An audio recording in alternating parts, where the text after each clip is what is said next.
Jika kita menengok, ya sekitar 1-2 dekade ke belakang, timnas Indonesia itu apa sih? Bahkan untuk bersaing dengan rival-rival di ASEAN pun kita beneran sesulit itu.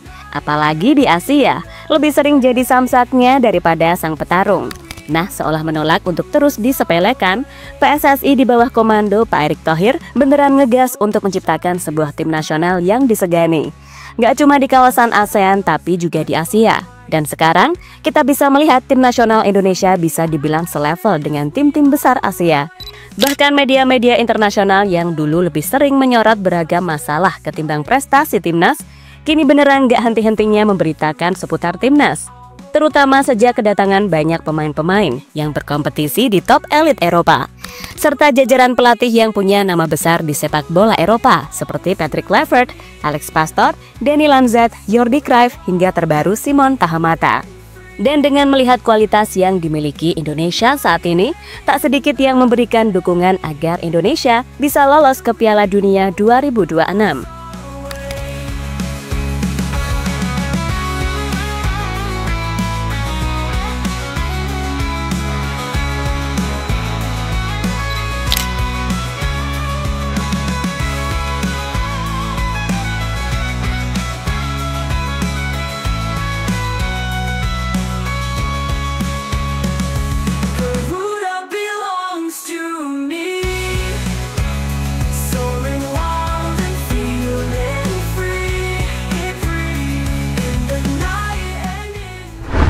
Sekali lagi, gak ada yang menyangka jika timnas Indonesia akan berada di titik seperti sekarang ini.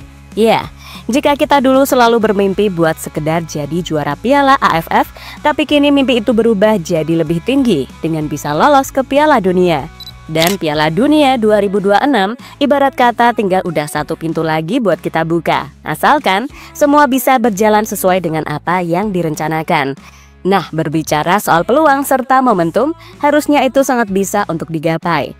Mulai dari tim pelatih beserta staf pendukung yang bisa dibilang mantep, lalu kedalaman skuad yang bahkan kini punya market value 600 miliaran, menjadikan Indonesia lebih banyak disorot sebagai tim kuda hitam Asia yang siap mengejutkan dunia. Iya, sebuah bangsa besar yang di dunia sepak bola Asia sebelumnya cuma dianggap sebagai samsat bagi tim-tim besar, kini berubah jadi tim yang siap melawan siapapun.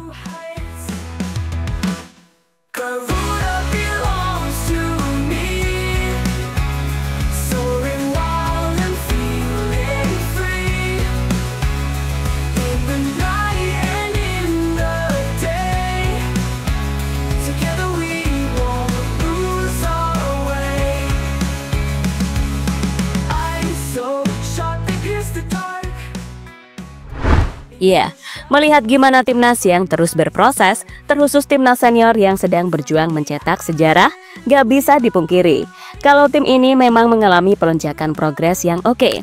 Dan meski bergabung di grup neraka, faktanya malah Indonesia yang seolah jadi sorotan utama oleh media-media ternama luar negeri. Terlebih, keberhasilan tim Garuda meladeni tim-tim langganan Piala Dunia membuat citra Indonesia semakin naik. Nah, yang menjadi konsen di sini adalah soal cara bermain Indonesia yang udah mengikuti sepak bola modern. Memang secara umum, timnas Indonesia lebih mengutamakan permainan pragmatis. Namun tetap saja, bermain pragmatis tanpa organisasi yang baik ya, sama aja. Dan itu pula yang sempat mendapatkan apresiasi dari 7 pelatih ternama seperti Walter Mazzarri, Roberto Mancini, Frank de Boer, Hajime Moriyasu, Jesus Casas, hingga Jose Mourinho dan Pep Guardiola sekalipun. Yang mana pada intinya mereka sepakat kalau perkembangan timnas Indonesia ini arahnya sudah sangat positif. Lebih lanjut, kita tentu tahu kalau sosok Erick Thohir ini bukanlah orang sembarangan di dunia sepak bola. Maka tak heran dengan segudang pengalaman yang dimiliki beliau mampu menciptakan sebuah sistem dan beragam kebijakan yang mampu mengangkat level timnas Indonesia secara umum.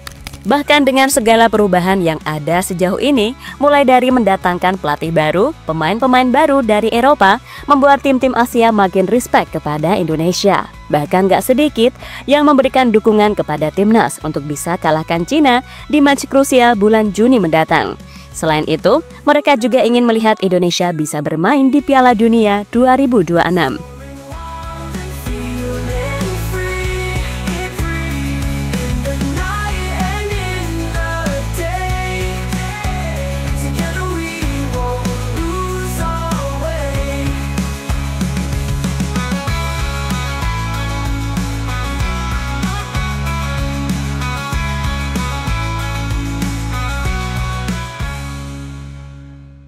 Jesus Casas sebut Indonesia sebagai tim over frontal. Mantan pelatih timnas Irak, Jesus Casas, menyebut kalau apa yang ditampilkan Indonesia di round 3 menjadi bukti kalau tim ini memang mengalami peningkatan dari sisi manapun. Apalagi saat ini, Indonesia terus kedatangan pemain baru dari Eropa, maka sudah pasti ini akan semakin membuat kualitas tim meningkat lagi ke depannya.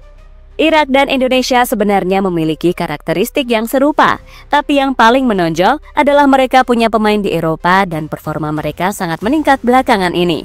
Dan itu kemungkinan akan terus bertambah, kata mantan asisten pelatih Luis Enrique di timnas Spanyol ini. Nah, apa yang dikatakan Jesus Casas sejatinya 11-12 dengan pendapat dari Hajime Moriyasu. Sebab ia pun menyadari betul potensi berbahaya dari tim Garuda, karena dengan kondisi timnas senior yang seperti sekarang, lalu upaya untuk melakukan regenerasi secara cepat, membuat Moriyasu yakin, kedepannya Indonesia akan jadi tim yang benar-benar konsisten. Nah, di sisi lain, ada juga Pep Guardiola, yang sedikit banyak tahu soal kondisi sepak bola Indonesia. Hal itu lantaran pada 2012 silam, ia pernah datang dan sempat juga melihat Tristan Alif yang ketika itu sedang viral karena olah bolanya yang aduhai di usia sekecil itu. Iya, Pep pernah berkata, usai melihat komposisi tim Indonesia yang mayoritas diisi pemain muda, membuat tim ini sejatinya sangat rentan akan konsistensi. Maka dari itu, Pep berpesan untuk jangan cepat puas dan terus belajar, karena sejatinya masa depan ya ada di tangan mereka sendiri. Selain itu, jangan cepat puas dan terlena, karena tantangan di depan pastinya lebih berat.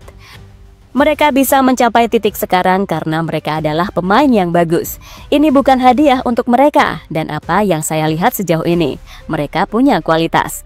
Pesan saya untuk para pemain muda, jangan terlalu banyak bicara, dengarkan dan pelajari saja segala hal yang diberikan pelatih atau pemain senior yang kalian anggap bisa dijadikan contoh.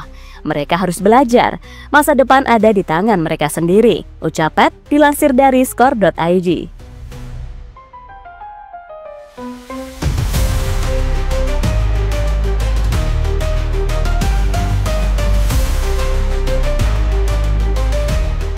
Kelebihan yang harus dimanfaatkan timnas.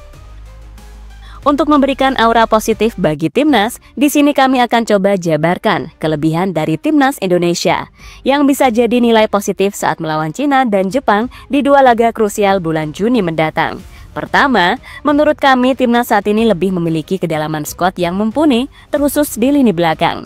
Seperti kita tahu, dengan masuknya pemain keturunan berkualitas seperti Kevin Dix, Messilgers, dan potensi Audero, Pelupesi, serta James, Indonesia kini punya opsi lebih banyak di setiap posisi.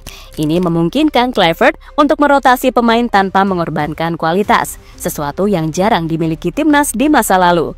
Dan melawan Cina, Emil Audero akan menunjukkan kemampuannya di depan puluhan ribu fans Indonesia, setelah Marten Pas absen karena akumulasi kartu. Begitupun di lini belakang, misal Messilgers nggak bisa main karena cedera, timnas masih punya Justin Hubner, Rizky Ridho, hingga Jay Itzas dan Kevin Dix.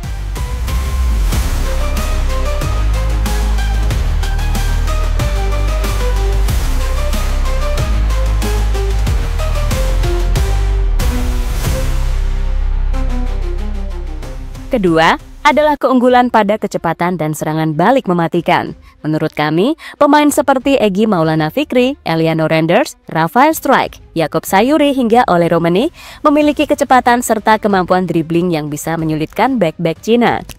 Hasil 1-0 versus Bahrain menunjukkan serangan balik Indonesia mulai efektif, dan Kluivert bisa memaksimalkan kembali saat bermain di GBK bulan Juni mendatang. Apalagi Ole Romani sedang gacor-gacornya ketika berseragam timnas Indonesia. Di mana hal ini bisa dilihat dari hasil positif melawan tim-tim kuat seperti di round 3 ini. Saat timnas mampu mengalahkan Arab, menahan Bahrain di kandang mereka, serta mengalahkannya di GBK juga menahan Australia. Menurut kami, ini menunjukkan mentalitas bertanding yang kian matang. Apalagi dengan wajah-wajah baru yang sudah resmi bergabung, jelas akan membuat timnas makin kuat dan percaya diri untuk bisa mewujudkan mimpi ke Piala Dunia.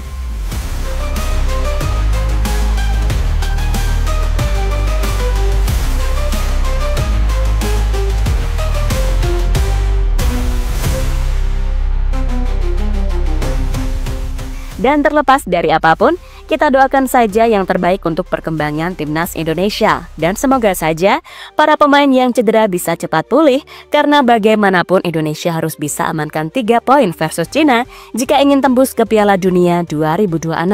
Meski sulit, tapi tak ada yang mustahil dalam permainan sepak bola.